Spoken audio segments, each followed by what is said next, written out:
शिक्षा मानव को बंधनों से मुक्त करती है और आज के युग में तो यह लोकतंत्र की भावना का आधार भी है। जन्म तथा अन्य कारणों से उत्पन्न जाति और वर्णगत विषमताओं को दूर करते हुए मनुष्य को सबसे ऊपर उठाती है। ऐसा आप जान रहे हैं, आज की स्थिति में लोग जो है वो बेरोजगारी के कगार पर जा रहे हैं।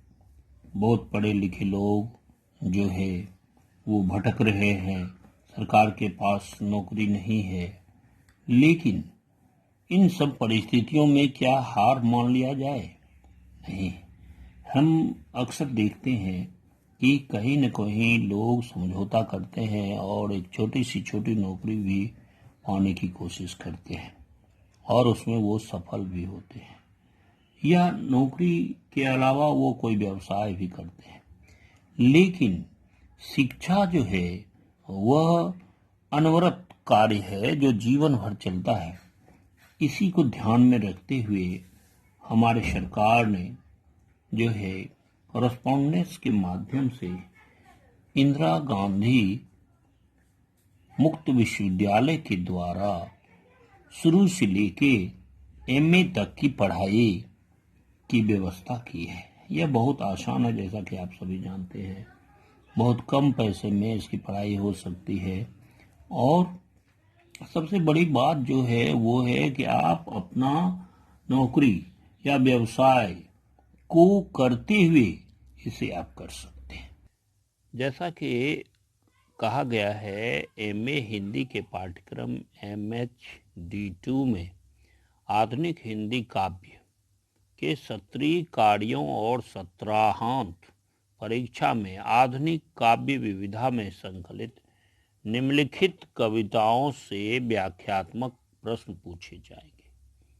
तो निम्नलिखित कविताएं और उससे संबंधित जो कवि हैं, उनके जो कवि हैं उसकी बारे में हम लोगों को पढ़ना है। जैसा कि आपके पाठ्यक्रम में दिया गया है, पहला है मैथिली शरण गुप्त।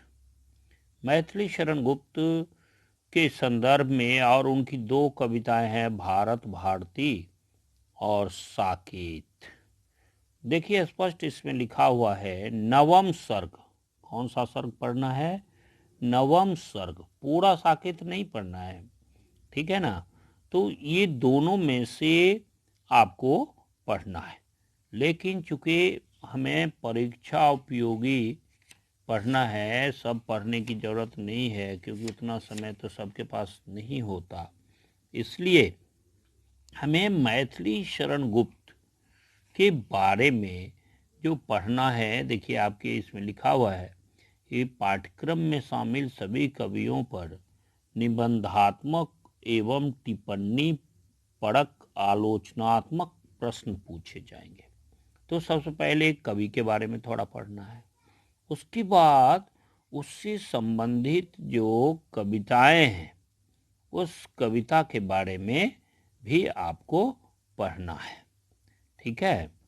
तो मुख्य रूप से देखिए यहाँ लिखा है मैथिली शरण गुप्त, लेकिन मैथिली शरण गुप्त से संबंधित जो है वो इसमें नहीं दिया गया है। उसकी रचनाओं के संदर्भ में नहीं ज़्यादा पढ़ना है, क्योंकि निम्नलिखित कविताओं दूसरी जो है वो है निबंधात्मक और टिप्पणी परक प्रश्न पूछे जाएंगे, जिसमें कामायनी है, राम की शक्ति पूजा है, परिवर्तन है, असाध्य वीणा है, अंधेरे में है, आत्महत्या के विरुद्ध है, पटकथा है। बस इतना ही जो है आपको पढ़ना है और आप अच्छे अंकों से पास हो सकते हैं। और कवि के संदर्भ में कौन कौन है? तो वो है मैथिली शरण गुप्त, भारतेंदु हरिश्चंद्र, जयशंकर प्रसाद, सूर्यकांत त्रिपाठी निराला, सुमित्रानंदन पंत, महादेवी, रामधारी सिंह दिनकर, नागार्जुन, सच्चिदानंद हीरानंद वात्सायन, अज्ञे शमशेर बहादुर सिंह, गजानन माधव मुक्तिबोध, रघुवीर सहाय, श्रीकांत वर्मा, एवं धूमिल। तो ये सब जो है आपके बुक में दिया हुआ है, कोई नई बात मैं नहीं बता रहा हूँ आपको। तो खास करके जैसे सबसे पहले जो हमारा है, सबसे पहला मुझे जो इम्पोर्टेंट लग रहा है और वो है जयशंकर प्रसाद, जिसकी कामायनी के संदर्भ में हमको पढ़ना है ना। तो यहाँ देखिए आपके इसमें है जयशंकर प्रसाद की कामायनी श्रद्धा सर्ग। पूरा कामायनी नहीं पढ़ना है, कौन सा पढ़ना है, श्रद्धा सर्ग जयशंकर प्रसाद के बारे में पढ़ना है। इसलिए हम लोग आज उसकी संदर्भ में सबसे पहले देखेंगे। सबसे पहले हम कवि जयशंकर प्रसाद के संदर्भ में पढ़ेंगे। तो जयशंकर प्रसाद के बारे में जैसा कि बताया जाता है कि उनका जन्म जो है काशी में हुआ था, आज जो बनारस है वहाँ 1889 ईस्वी में हुआ था, है ना। उनके पिता के जो है उनका नाम सुंघनी शाहू, खास करके यहाँ पितामह शिवरत्न शाहू और जो है उनके पिता का नाम सब दिया गया है। लेकिन जैसा कि हम लोग जानते हैं कि उस समय अकाल मृत्यु हो जाया करता था, जिस कारण से उन्हें पढ़ने का बहुत मौका नहीं मिला, क्योंकि 12 वर्ष की आयु में ही पिता की मृत्यु हो गई, है ना। और 15 वर्ष की आयु होते होते माँ का भी निधन हो गया। ठीक है, ऐसी स्थिति में उन्हें पढ़ने का बहुत मौका तो नहीं मिला, लेकिन बड़े भाई के संरक्षण में उन्होंने जैसे तैसे अपनी शिक्षा पूरी की। ठीक है, लेकिन मुख्य रूप से हम लोग जो यहाँ जानते हैं कि उनकी उनका साहित्यिक योगदान क्या है, इसके संदर्भ में हम जानना चाहेंगे। क्योंकि अभी तो हमें उनका साहित्य के संदर्भ में ही ज़्यादा पढ़ना है, इसलिए प्रसाद का जितना महत्व कवि के रूप में रहा है, एक सफल गद्यकार के रूप में भी उनका उतना ही महत्व है। अतीत के ऐतिहासिक तथ्यों में वर्तमान की कल्पना का रंग देकर प्रसाद ने एक तरफ चंद्रगुप्त, स्कंदगुप्त, अजातशत्रु, राजश्री, ध्रुव स्वामिनी जैसी कालजयी नाटकों की रचना की है, तो वहीं दूसरी तरफ आकाशदीप, इंद्रजाल, प्रतिध्वनि, छाया आदि कहानी संग्रह भी लिखा है। लेकिन हमें यहाँ मुख्य रूप से हिंदी काव्य के क्षेत्र में प्रसाद द्वारा लिखित कामायनी आधुनिक काल का सर्वोत्तम महाकाव्य माना गया है। यही उनकी कीर्ति का प्रमुख स्तंभ भी है। कामायनी में प्रसाद ने महाप्रलय के बाद सृष्टि के आरंभ में जीवन विकास का कलात्मक परिचय दिया है। इस महाकाव्य में उन्होंने मनु, श्रद्धा और ईरा जैसे 3 प्रमुख पात्रों को क्रमशः मन, हृदय और बुद्धि का प्रतीक मानकर मानवीय मनोवृत्तियों के मनोवैज्ञानिक विकास का अत्यंत स्वाभाविक चित्रण किया है। चिंता, आशा, काम, श्रद्धा, लज्जा, ईर्ष्या आदि जैसे मनोभाव सूचक सर्गों में विभक्त कर इस कामायनी को प्रसाद ने आधुनिक मानव जीवन के विकास का एक महाकाव्य बना दिया है। भाषा और शिल्प की दृष्टि से प्रसाद की कविताओं का उत्कर्ष हमें इसमें देखने को मिलता है। संस्कृत निष्ठ परिनिष्ठित हिंदी के प्रयोग के साथ ही उन्होंने अपने काव्य में प्रतीक विधान, लाक्षणिक शैली का प्रयोग कर अपने सूक्ष्म भावों को मूर्त रूप प्रदान किया है। भावों के साथ ही प्राकृतिक और मानवीय सौंदर्य के चित्रण में उन्होंने बिंबों का सहारा लेकर उसे अत्यधिक प्रभावोत्पादक बनाया है। गीतात्मकता की यह प्रवृत्ति उनके प्रख्यात महाकाव्य कामायनी की प्रमुख विशेषता बन गई है। गीत शैली में प्रबंध काव्य का इसे सर्वोत्तम उदाहरण माना जाता है। भावानुकूल शब्द योजना, लाक्षणिक शैली, समुचित प्रतीक विधान, बिंबों के कुशल प्रयोग आदि के माध्यम से प्रसाद ने अपने काव्य को सरस, आकर्षक और अत्यधिक प्रभावोत्पादक बना दिया है।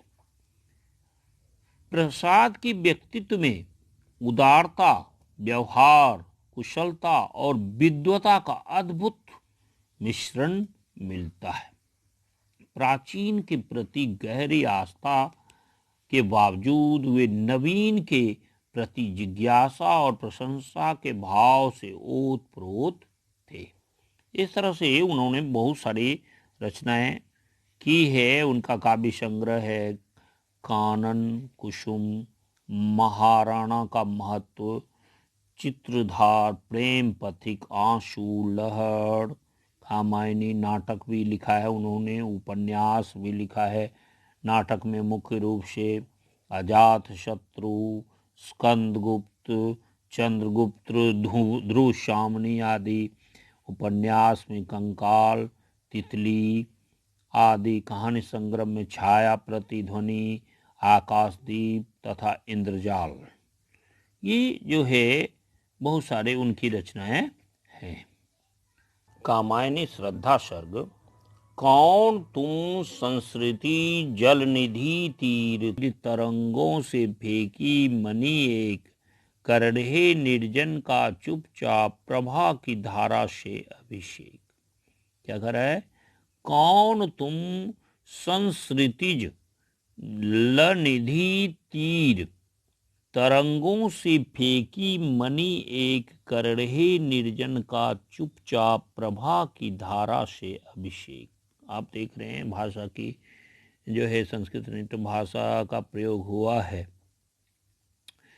मधुर विश्रांत और एकांत जगत का सुलझा हुआ रहस्य, एक करुणामय सुंदर मौन और चंचल मन का आलस्य। सुना यह मनु ने मधुर गुंजार, मधुकरी का सा जब सानंद, किए मुख नीचा कमल समान, प्रथम कवि का ज्यों सुंदर छंद। एक झिटका सा लगा सहर्ष, निरखने लगे लुटे से कौन, गा रहा यह सुंदर गीत, कौतूहल रह न सका फिर मौन। और देखा वह सुंदर दृश्य, नयन का इंद्रजाल अभिराम, कुसुम वैभव में लता समान, चंद्रिका से लिपटा घनश्याम। हृदय की अनुकृति बाह्य उदार, एक लंबी काया उन्मुक्त, मधु पवन क्रीडित ज्यों शिशुशाल, सुशोभित हो सौरभ संयुक्त।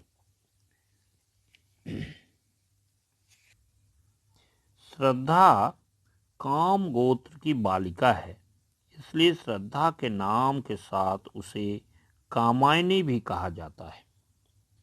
देव सृष्टि जल प्लावन में डूब गई। इस जल प्लावन में बीती हुई सभ्यता के अकेले प्रतिनिधि मनु बसते हैं। प्रलय के बाद धरती निकलती है और वनस्पति से धरती में जीवन फिर शुरू होता है।